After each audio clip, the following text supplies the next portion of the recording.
अस्सलाम वालेकुम students, welcome back to my channel information hub. आज की वीडियो में मैं आपको उर्दू प्रेजेंटेशन सिखाऊंगी और इसकी मैं कुछ 3-4 बातें थी वो बताऊंगी।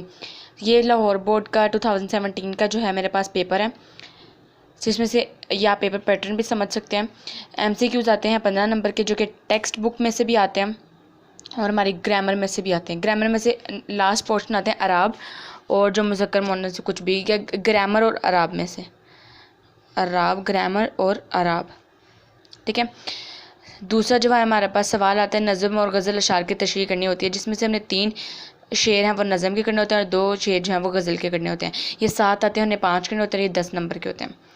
उसके बाद उन्हें पैराग्राफ की तशरीह करनी होती है, 2 आते हैं और दोनों करने होते हैं 5-5 नंबर के, जो मिलकर 10 नंबर बनाते हैं।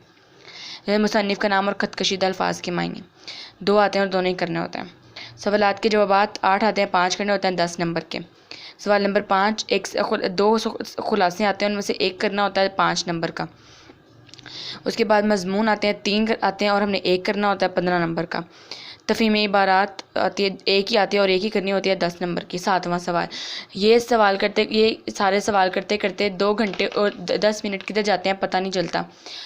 आप MCQs करते हुए आपको 20 मिनट देंगे और 2-10 पे, यानी 2 घंटे और 10 मिनट है हमारे पास ये पूरा पेपर कंप्लीट करने के लिए। तो हम अपना पेपर जो है प्रेजेंटेशन शुरू करते हैं और मैं आपको साथ साथ बताती जाऊँ कि कौन सा सवाल आपने पहले करना और कौन सा नहीं। मैं लाइंस लगाती हूँ और आपने ये लाइन मतलब 1 इंच का फासला देख कर करनी है। जैसे यहाँ से स्केल शुरू हो रहा है, आपने यहाँ पर लाइन लगानी है।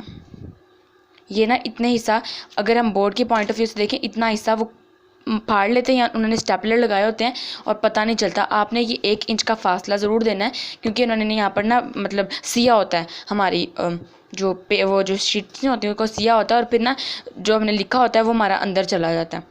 तो आपने 1 इंच का फासला देना है। मैं लाइन लगा कर आती हूँ। मैंने लाइन लगा लिया 1 इंच का फासला रख कर, यानी एक ऐसे लाइन लगा लिया। इसके बाद मैं जो पेन प्रेफर करूँगी वो ये वाला पेन है, पियानो का। ये इसलिए प्रेफर करूँगी, जिन बच्चों की राइटिंग बहुत प्यारी होती है ना, अगर उन दूसरे बच्चों की राइटिंग ना भी प्यारी हो ना, तो इससे बहुत प्यारी आती है। जैसे मैं आपको यहाँ से लिख कर दिखाऊँ, बहुत बारीक पेन है इसकी।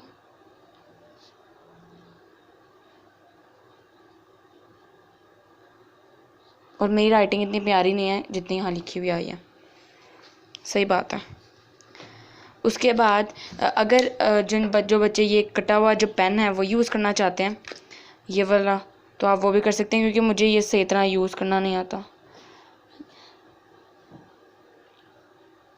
इस तरह ये मैं नहीं प्रेफर करूँगी। ये पियानो का पेन बहुत अच्छा है।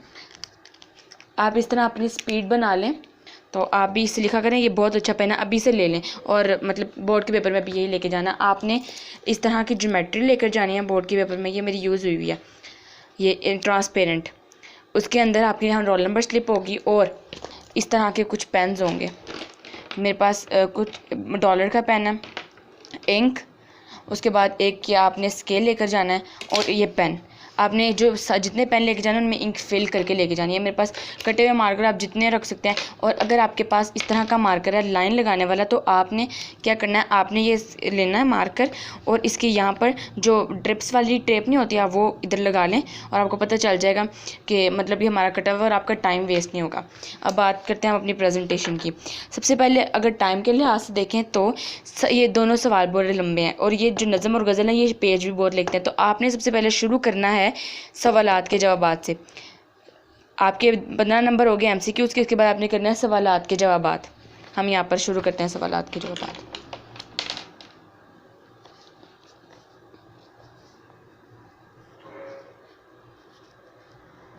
यहाँ पर हमारे पास है इंशाया तर्ज।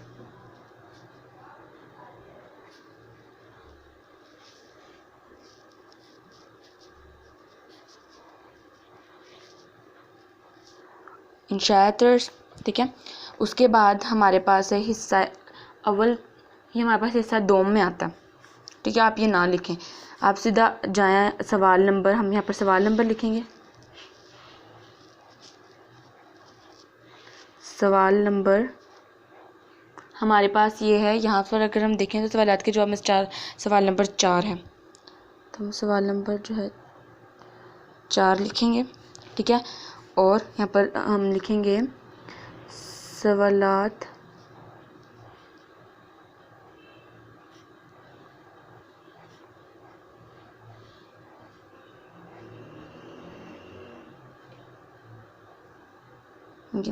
सवालात के जवाब इस तरह से। और यहाँ पर आप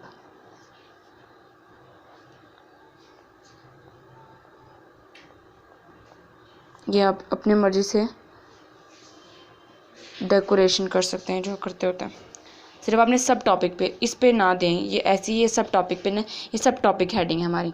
उसके बाद आप समझें, ये आपने टॉपिक के लिए यूज़ करना है जो आपने टॉपिक लिख रहे हैं, और ये आपने सब टॉपिक के लिए ये 604 मार्कर यूज़ करना है।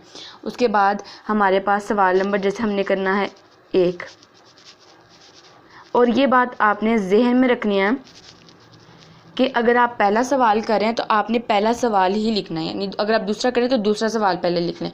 जैसे फिर अगर मैं सेकंड वाला क्वेश्चन आता है, मैं सेकंड वाला क्वेश्चन करी, ठीक है। हमारे पास है मिर्ज़ा सैद किस लिए लिखते थे। मिर्ज़ा सैद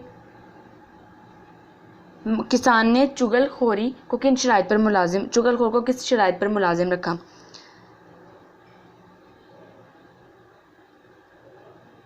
किसान की शराइत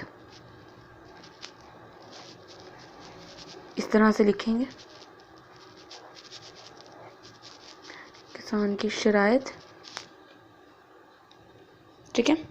यहाँ पर आपने जो है कुछ भी लिख दें, जैसे मैं लिख रही हूँ किसान ने चुगलखोर को मुंदरजा झेल शराइत पर मुलाजिम रखा। आप ये देखें, ये आपने लिख लिया। अब आपने क्या करना है, आपके पास अगर पॉइंट 2 हैं तो मैं यहाँ पर एक पॉइंट और ये दूसरा पॉइंट, ठीक है, हो जाएगा। फिर इसके बाद ये पॉइंट बहुत इम्पोर्टेंट है, आपने एंडिंग किस तरह करनी है। एक मेरे पास लाइन है, ये भी काफ़ी अच्छा लगता है, ये देखें। अब मैं इसके नीचे जो है लाइंस लगा कर आती हूँ, और आप ये देखें इसकी जो खूबसूरती है वो इन्हांस होके मतलब निकली है। प्रेजेंटेशन का मतलब ये नहीं होता आपने सजा के लिखना, आप इस तरह भी लिखेंगे तो ये भी बहुत प्यारी लगती है। तो ये देखें आप किस तरह सिंपल और कितनी प्यारी लग रही है। अब नेक्स्ट क्वेश्चन आपने लिखना है, अगर हम लिख रहे हैं तफ़हीम इबारात लिखेंगे। अब हम तफ़हीम इबारात आपने सिर्फ सिंपल इस तरह लिखनी है। मैं यहाँ पर आपको लिख कर दिखाती हूँ, ये देखें तफ़हीम इबारात आप ऐसे लिख सकते हैं सिंपल, और आप यहाँ पर जवाब लिखेंगे। उसके बाद फिर इस तरह वाली लाइन, एंडिंग लाइन लगानी है, ये वाली यहाँ पर आप यहाँ पर लगा सकते हैं, जहाँ पर आपका जो जवाब है वो एंड होगा, ठीक है। नेक्स्ट हमारे पास जो क्वेश्चन है वो है एक सबक का खुलासा। हम उसकी प्रेजेंटेशन अभी देखें, सवाल नंबर 5 सबक का खुलासा। आप ये इस तरह शहाब के, सॉरी मैंने ना वो नहीं लगाया डॉट्स, कुदरतुल्ला शहाब, सिंपल काम ही अच्छा होता है। ये देखें, ये तफ़हीम इबारात, सवाल जवाब और ये खुलासा। नेक्स्ट आप इसी तरह आप उसके बाद ये नसर पारों की यहाँ इक़्तिबास की तशरीह करेंगे, अनवान पर मज़मून और नज़्म गज़ल। अब मज़मून की बात करते हैं। मज़मून होता है 15 नंबर का, आपने 6 पेज से ज़्यादा नहीं लिखना। ये एक होता है पेज, ये एक होता है पूरा सफ़ा, यानी ये एक साइड, ये आपने समझना है, ये एक पूरी साइड आपने 6 पेजेस का लिखना है। जैसे मैं यहाँ पर लिख रही हूँ 1 2 3 4 5 6, ये पूरे 6 यहाँ तक हो गए। आपने ये 7 आपने ये यहाँ पर लाकर ये एंड कर देना, यहाँ से शुरू करके मज़मून। ठीक है। मज़मून आपने इसकी हेडिंग नहीं देनी होती, ये कुछ पॉइंट्स हैं, ये मैं यहाँ पर आपको लिखती हूँ। हेडिंग्स जो हमारे पास इसकी जो पैराग्राफ की जो हेडिंग है वो जहन में होनी चाहिए। हेडिंग्स सबसे पहले आपने सोचना है कि हेडिंग्स यानी ये ना हो ना कि मज़मून का सर हो और पाँव भी हो, ये ना बगैर सर और पाँव के जो है वो मज़मून सर जो बोर्ड के पेपर वाले चेकर होते हैं वो चेक नहीं करते। हेडिंग्स को आपने अपने जहन में लिखना है। जैसे आपके जो जहन में सबसे पहला अगर मज़मून आ जाता है इल्लामा इकबाल पे, तो आप सबसे पहले ये याद रखें कि इनका इंट्रोडक्शन, नाम, उनके जगह, उनके बचपन के बातें, ये सारे आप पैराग्राफ में एक आप सबसे पहले इसका तारुफ देंगे, सने पैदाइश, सने वफ़ात, और फिर आप उनके जो है मतलब उन्होंने जवानी में क्या किया, बुढ़ापे में क्या किया, उन्होंने ये काम किया पाकिस्तान के लिए। आपने ये सब कुछ एक पैराग्राफ, आपने ये पैराग्राफ करते हैं ना। और शेर आप एक ये भी काम कर सकते हैं। जैसे अगर मेरे पास यहाँ पर है, लिखते हैं, अगर मेरे पास यहाँ पे मैंने शेर, यहाँ पे मेरा ना सारा ये ख़त्म हो रहा है पैराग्राफ, मैं यहाँ पर लिखती हूँ बकौल शायर, ये लिखकर सेमी कॉलन, यहाँ पर आपने शेर का जो है आपने ये साइन बना देना है। अगर आपका यहाँ पर जाए कि आप कटे हुए मार्कर से लिख दें, यानी 604 मार्कर से लिख दें, तो आप लिख सकते हैं। ये अगर आप ये मार्कर से ये दोनों चीज़ें करेंगे तो इसके बाद आपको चाहिए कि आप जो शेर है वो पेन से लिखें। से मैं लिख कर दिखाती हूँ,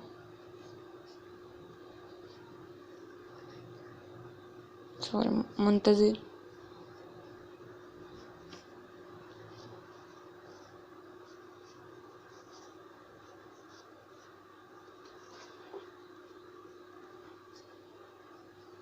ये कभी है कि कितने मुंतज़िर नज़र लिबास मिजाज में, तो आप नेक्स्ट भी मतलब ऐसे लिखते रहते हैं। अगर आप ये दोनों चीज़ें मार्कर से करें तो आपको ये चाहिए कि आप ये पेन से करें, क्योंकि पेन से खूबसूरती ज़्यादा आएगी। तो ये थे हमारे पास जो है ऐसे की कुछ इंस्ट्रक्शंस। आपने 6 पेजेस का लिखना है, छोड़ छोड़ के लिखना, अंदर गन नहीं मारना, अपने में से नहीं लिखना। अपने जो हेडिंग्स हैं वो याद रखनी है, 20 हेडिंग्स मैक्सिमम, आपने 20 हेडिंग्स अपने जहन में रखनी है। तो ये थी, मैंने आपको आज बताया कि आपने ज्योमेट्री में कौन कौन सी चीज़ें रखनी है और आपकी ज्योमेट्री किस टाइप की होनी चाहिए। और या तो आप इंग्लिश लिखने के लिए ये वाला पेन यूज़ कर सकते हैं, डॉलर का पेन। तो ये थी मेरी आज की वीडियो, उम्मीद है आपको पसंद आई होगी। अगर पसंद आई है तो इसको लाइक करें, शेयर, कमेंट और सब्सक्राइब करना मत भूलें, और साथ घंटी का बटन भी दबा दें। तो तब तक अब मैं नेक्स्ट वीडियो अब लेक्चर पे करूँगी। तब तक के लिए अल्लाह हाफ़िज़।